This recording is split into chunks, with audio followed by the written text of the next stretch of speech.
it won't be enough for Meghan and it won't be enough for Harry. And she will just go off, and her next step is a billionaire. Because she's got millions, so why not step up to a billionaire? People who are extraordinarily rich for quite a long time now. And I don't know whether they're not interested in her or she hasn't fancied them, but she's still hanging on. Harry to marry a billionaire and eventually fulfill her goal of becoming the governor of California. The crown turned its back. Meghan kept it moving, and now Harry is standing alone in the spotlight, surrounded by a silence louder than applause. The world that once worshipped him now acts like it doesn't even notice he's in the room. The two cultures which came together in the marriage of Harry and Meghan, there's a fault line down the middle of it. And I feel that will crack one day. Think about it. Not long ago, Prince Harry was the ultimate golden ticket. He could step into any event and instantly the energy flipped. The cheeky grin, the relaxed swagger, the quick jokes that made him feel more like your witty friend than a stiff royal. It was a charm combo no one could resist. Even the ruthless press, the same tabloids that lived to tear royals apart, treated Harry differently. They gave him a pass, almost like he was untouchable. Very busy world of the royal family with lots to do. Even in his spare time, he could play polo and do whatever he wanted. Harry wasn't just tolerated. He was admired, loved, even envied. He became the prince of contradictions, the guy who wore the crown yet still felt like the most relatable man in the room. A soldier tough enough to serve on the front lines, but also wild enough to sneak out of clubs at 3 a.m. with the same grin that made headlines the next morning. Where is my work? And I think that will wear thin in time. As Meghan rises in Netflix firmament into whatever she will do, fashion, beauty, whatever. A man born into unimaginable privilege, yet somehow pulling off the act of being the one royal people swore they could grab a beer with. But times change, and that charm isn't hitting the same anymore. Harry was the royal everyone swore they could grab a beer with. He was the easygoing prince who made royalty feel casual, almost fun. But fast forward to today, and that same man now walks into a room and feels the chill instantly. Jam, Politics, wine, maybe? politics, Yeah. marry well, eventually. The warmth is gone, replaced by polite stares and awkward silence. The world that once couldn't get enough of him now acts like he doesn't exist. It's not even open disrespect. It's worse. It's indifference. And that kind of cold shoulder cuts deeper than criticism. I felt that Meghan didn't actually love him and didn't really care for him. The first signs of trouble didn't even come from the palace. They came straight from Hollywood. When Harry and Meghan first touched down in California, the stars couldn't get enough. Power couples lined up for photo ops. Producers pitched million-dollar projects. Everyone wanted bragging rights to say they'd had dinner with the Sussexes. They weren't just royals anymore. They were the hottest rebels in Hollywood, the couple that shook the system and turned it into a brand. She said, and of course she's spot on, she just has used Harry as somebody she should tell what to do. But by 2025, that sparkle quietly dimmed. No official statements, no big fallout, just a slow fade into silence. Invitations stopped arriving. Guest lists no longer had Harry's name in bold print. Events that once revolved around him suddenly carried on without him, and no one seemed to notice he wasn't there. Don't go too well together, do they? But I remember very clearly, it wasn't long ago. Behind the scenes, publicists started whispering advice to their clients. Stay away. Not because Harry was some scandal magnet, but because he was unpredictable. A casual dinner chat could show up in his next book, podcast, or Netflix special. In image-obsessed Hollywood, that kind of risk is poison. No star wants to end up as content in someone else's empire. Women want to marry very, very rich men because they'll have loads of money to buy clothes and a lovely house and they don't have to wash up and all that. It didn't take long before the whispers in Hollywood turned into blunt dismissals. Producers and insiders, the very people who once bent over backward to host him, now talk about Harry like he's a punchline. One insider reportedly called him the exiled royal who just won't stop talking. Another casually shrugged and said, he had a shot. He blew it. And these aren't bitter critics. These are the same folks who once fought for a seat at his table. Now, they act like he's invisible, as if Prince Harry has been erased from the guest lists and the group chats. That sting is real. Sort of gathering, actually. And if you want lots of money, then you're after them in a very different way. And I'm sure she can charm people at the beginning, but if they stay quite long with her, like we have in this country. And while Harry sinks into silence, Meghan's fury is boiling beneath the surface. This is not the story she scripted. The California dream was supposed to crown them as the new kind of royalty. Hollywood's golden rebels, dripping in influence, red carpets, and endless brand deals. The applause was supposed to be permanent. Instead, she's watching her carefully crafted empire crack in real time. Behind those polished Instagram smiles and picture-perfect photo ops, insiders whisper she's livid, furious that the empire she sacrificed everything for is slipping through her hands, furious that the man she staked her future on, her husband, is part of the reason the empire feels like it's collapsing. Her partner, the once unforgettable prince, has somehow faded into the background, almost forgettable. Personally, is that I don't think that Harry had any clue that somebody potentially close to his wife spoke privately to Omid Scobie about the alleged royal racist that ended up in Endgame. And for Meghan, that's unacceptable. She has always been about control, image, and careful strategy. Now, with the world slowly turning its back on the Sussex brand, insiders claim she's shifting gears fast. Whispers say she's already taking private meetings, cutting fresh deals that don't even have Harry's name attached, and exploring ventures where he simply doesn't fit. Some even insist she's quietly building alliances with new power players, Hollywood executives, investors, and maybe even someone unexpected waiting in the wings. I think that Meghan Markle, in my opinion, could be behind the leak. We saw a string of glorious, gorgeous images of Catherine, the Princess of Wales, at Wimbledon. Whether that last claim is truth or just tabloid smoke almost doesn't matter, because in Meghan's world, perception is everything. And right now, her body language is screaming solo. The smiles may still be polished, but the positioning is different. Meghan in the spotlight, Harry pushed to the edge. For him, that realization cuts deep. The woman who once vowed she'd stand by him through anything may already be sketching out her exit strategy.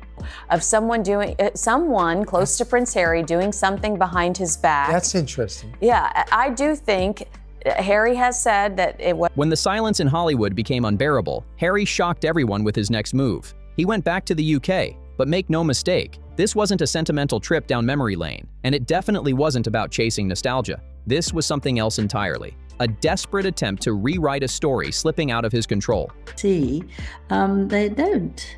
So anybody who's got a nerve in their head. Her partner, the once unforgettable prince, has somehow slipped into the shadows, almost forgettable. And for Meghan, that's a nightmare. She's always thrived on control, optics, and strategy. But now, with the world slowly turning its back on the Sussex brand, insiders whisper she's switching gears fast. Word is, she's already stepping into private meetings, signing off on deals without Harry's name, and mapping out ventures where he simply doesn't belong. Be careful, watch out.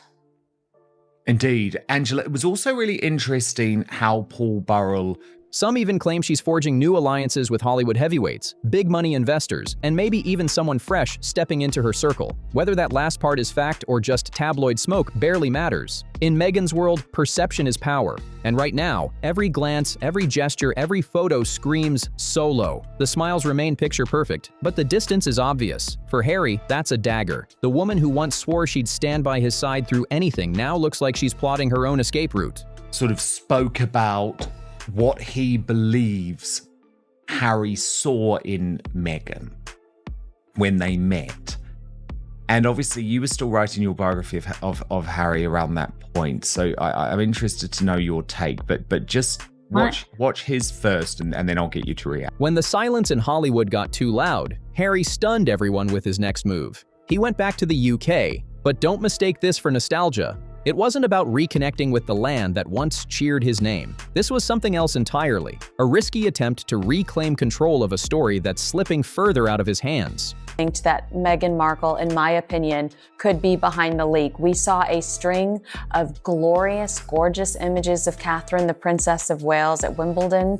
We saw, oh my God, Prince William on a polo horse. Yeah. You know, we just saw this really great, and we're not talking about the horse. Harry's old circle wasn't much better than Hollywood. The same men who once drank with him, joked around at polo matches, and treated him like one of the boys now kept their distance. Conversations were short, stiff, and painfully surface level. Your take, but just watch his first and then I'll get you to react. Yeah, I can't wait to tell you. Some skipped the events entirely, while others conveniently showed up without their wives. Why?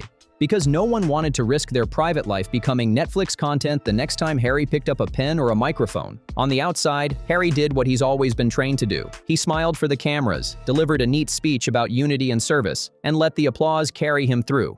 This really great week of whales watching, the children and everything. And I think that Meghan Markle is envious. His words sounded polished, precise, too polished. Anyone paying attention could see it. The spark was gone. The man who once lit up a room now looked like he was reading lines written for him. And that's probably because he was. Meanwhile, as Harry struggled to smile his way through the cold, unwelcoming halls of London, Meghan was nowhere in sight.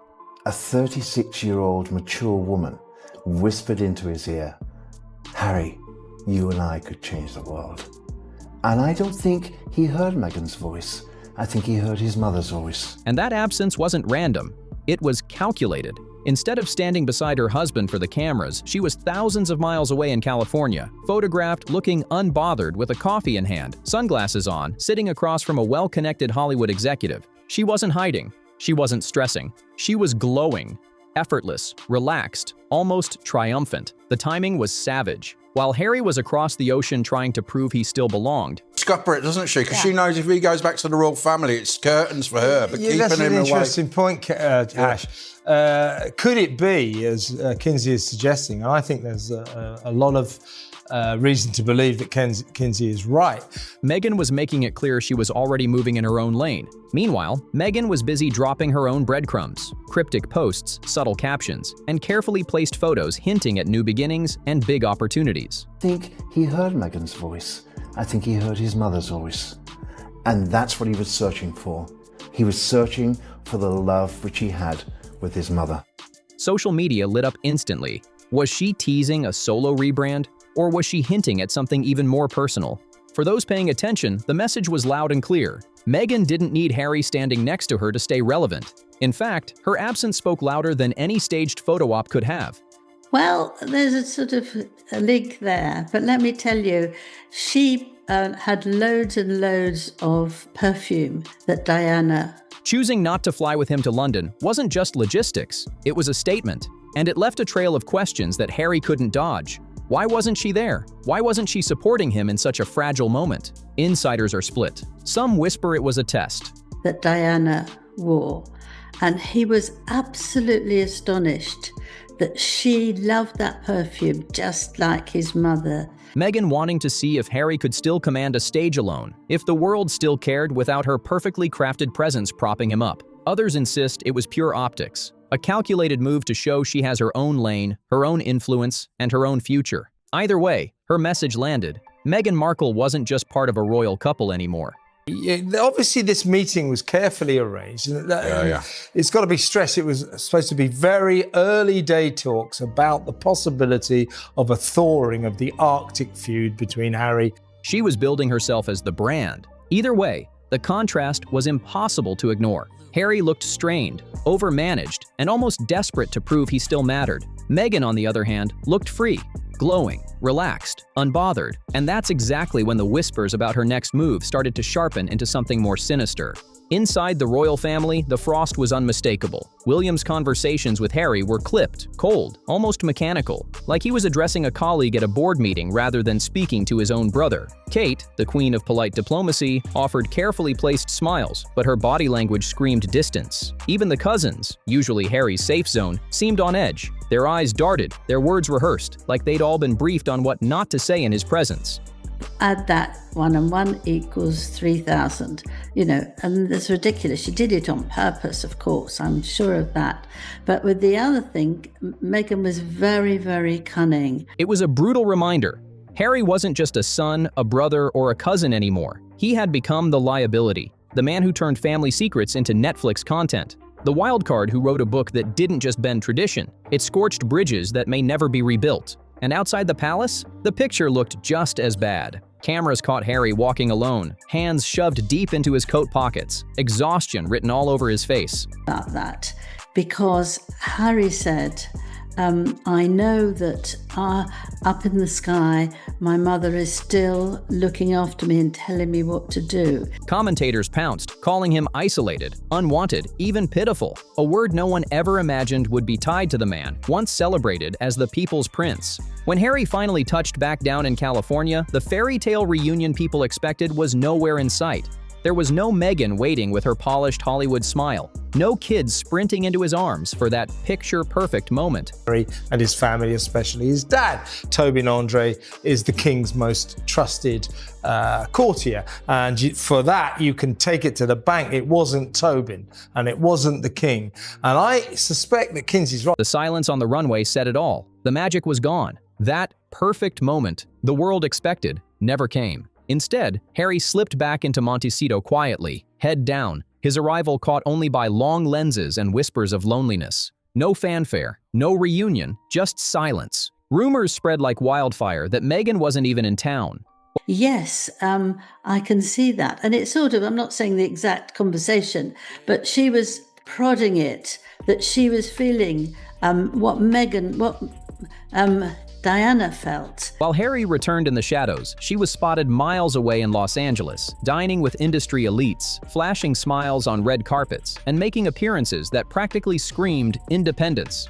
Call it coincidence or call it intentional. Either way, the narrative was clear. Meghan was carving out a story of separation, solo outings, strategic absences, and carefully staged public moments without her husband by her side. Each appearance painted Harry further into the shadows. And for Harry, the sting cut deeper than the cold stares in London. At least in Britain, he knew where he stood, unwanted but still acknowledged. At home, it was worse. Sat on to Harry, and the idiot actually took that for what she was saying, but she kept on bringing in Diana. The silence around him told a story of its own, a story of distance that no speech or smile could cover. Behind the gates of Montecito, insiders whisper that the atmosphere has turned tense. Conversations are reportedly stripped down to logistics, schedules, and the children. The warmth that once defined their marriage feels like it's been replaced with calculated detachment. Her control of him, you know, she gets rid of her own family. She doesn't want him get closing up to his family, and he wants that. And he's not. I know he's very stupid, but he's not that stupid that he'd talk about it before. He knew that would scupper. For Harry, already a man drifting without a country, the lack of comfort in his own home became the harshest blow of all. And no matter how hard he tried to disguise it, the cracks were impossible to miss. This wasn't simple distance. This was strategy. And Meghan, as always, was 2 moves ahead of everyone else. She's leaning into solo power moves with a precision that feels almost ruthless. Every red carpet appearance, every photo op. Everything she was saying, how they should move, and what they should do. So that's what actually got him going. Every meeting is carefully curated to scream independence. The whispers caught fire on social media. Meghan photographed alongside a wealthy financier. Maybe just a business connection, maybe nothing more. But Meghan knows the rules better than anyone. Perception is everything, and in the court of public opinion, optics hit harder than facts. The contrast couldn't be more brutal. Would scupper it. So it's obviously come from her. We can already see the cracks appearing, and she's nipped that in the bud. Well, I'll tell you something else, Kinsey. If that's the case, Meredith Maines, a glamorous Meghan, laughing with a powerful man under the bright lights, while Harry is caught by paparazzi surfing alone, looking more like a lost tourist than a global icon. The press eats it up, splashing the photos side by side, spinning headlines that don't even need facts. Just the image is enough. Romantic rumors? They don't need to be true. Meghan plays the perception game like a grandmaster at chess. She plants the image. It doesn't happen like that. He might feel something from his mother, of course, but I feel, and anyone I've spoken to really, lets the speculation ignite, then quietly moves on to her next calculated move. For her, this isn't about survival anymore. It's about ascension. And Harry? He's not even in the script. Too royal to be fully independent, too distant from the monarchy to belong, and too quiet now to keep the headlines burning. He's stuck floating between worlds, a man with no anchor, while Meghan climbs higher and higher on her own terms. A liability. Meghan was an absolutely awful woman, because don't forget, she did love the royal family, even though she couldn't actually operate in there. She was kind and knew the late Queen very well. She'd go over there for tea, and she was very well behaved. That's how insiders describe him now. The prince who sold family secrets for streaming money. Hollywood, once dazzled by the Sussex brand, has quietly shifted its gaze elsewhere. The glittering welcome has faded, and the whispers have turned cold. Without Meghan at his side orchestrating the spotlight, Harry looks lost. A man famous for who he was, not for who he is. The cheeky, fiery prince who once lit up every room now drifts through life like he doesn't want to be noticed. A big mix, which I blame the grandmothers because they both knew that Diana had a difficult life as a child. Friends close to him whisper about his withdrawal. They say he spends hours alone in the surf, the waves offering him a kind of freedom that neither palace walls nor Hollywood stages ever could. Must have gone along with it, if she did go along with it. On land, it's long walks with the dogs, head down, sunglasses covering his eyes like armor. This isn't the mischievous Harry the world fell in love with. Her as my publicist, because that was a Well, this clunking... is the same woman that put Prince Harry in front of the BBC cameras hours Was that after. her? Yes, she Oh my arranged God. the BBC. She's setting him up. This is a man shrinking, trying not to be seen, a shadow of the rebel prince he once was, and the tension in his orbit is undeniable. Every move, every silence, every distant look is feeding a narrative he can't control. Found out that he officially lost his security case against the UK government. That was one of the most detrimental interviews Prince Harry has ever done. Talking about how he doesn't know how much longer his father is going to live. And the world is watching it unfold. Every outing now feels staged. Every appearance carefully measured. The smiles don't reach his eyes. The speeches feel rehearsed. I didn't realise that. Yes. Well, we can nail her for that, because that was a catastrophe, an absolute Like the Prince catastrophe. Andrew interview, maybe she said something in that, although I think that was Thanks. Princess Beatrice. Thank you, Ash. Thank you for your So contribution. Ash, so there's Harry on his own in Africa now. Yeah, It's yeah. Angola, isn't it? And insiders whisper that Harry is carrying the heavy weight of being completely directionless. Without the duty of the crown or the unstoppable drive of Meghan pulling the strings, what's left for him? It's the cruelest twist of all. Harry's entire identity has always been tied to someone else. First, he was the mischievous spare to the heir, defined by the monarchy. Then he became Meghan's partner, the rebel prince turned Hollywood player. But stripped of both worlds, he's forced to face a truth he cannot escape. He doesn't know who he is on his own. Own in Africa now. Yeah, It's yeah. Angola, isn't it? No sign of Meghan. Yeah. We're talking about this. Harry must have found out, oh, look, it's all over the front pages. How did that get? And that revelation isn't loud or dramatic. It creeps in quietly. It lingers in the silences. It chips away at him piece by piece, day after day, until even the act of pretending becomes exhausting. For Harry, this isn't just a public crisis. It's deeply personal. The headlines might focus on fading relevance. Found out, oh, look, it's all over the front pages. How did that get there? I'm wondering, how harmonious marital relations are right now But behind closed doors, the real collapse is happening in silence. And from what insiders say, it's only getting worse. The fairy tale that once dazzled millions has cracked wide open. What was once golden and untouchable is now fraying at the seams, its glitter turning to dust right before the public's eyes. And here's the haunting truth. Meghan doesn't even have to leave Harry for this story to be over. The perception of separation is already out there. And in Hollywood, perception is reality. Montecito Palace. Maybe not so great. I think it's been bad for quite a while. They're quite apart a lot of the time, aren't they? And we can all feel it's going to come to an end at some point, can't you? I can just feel it in my water. She's going to want a billionaire. The smiles look forced, the timing feels off, and the distance is undeniable. If the whispers are true, Meghan may already be halfway out the door. Her future mapped out, her brand polished, her power intact. Got herself into the, she was D-list. She hasn't got any money. Yeah, well, that's why she'll move on to the next She's not person. going to make any money Harry's- selling dried flowers and rubbish wine. And maybe, just maybe, a new man waiting in the wings to complete the next chapter of her rise. Harry, once the people's prince, is now left in the shadows of his own life, while Meghan keeps moving like the spotlight was always hers alone. Thank you for watching. Don't forget to like, subscribe, and I'll see you in the next one.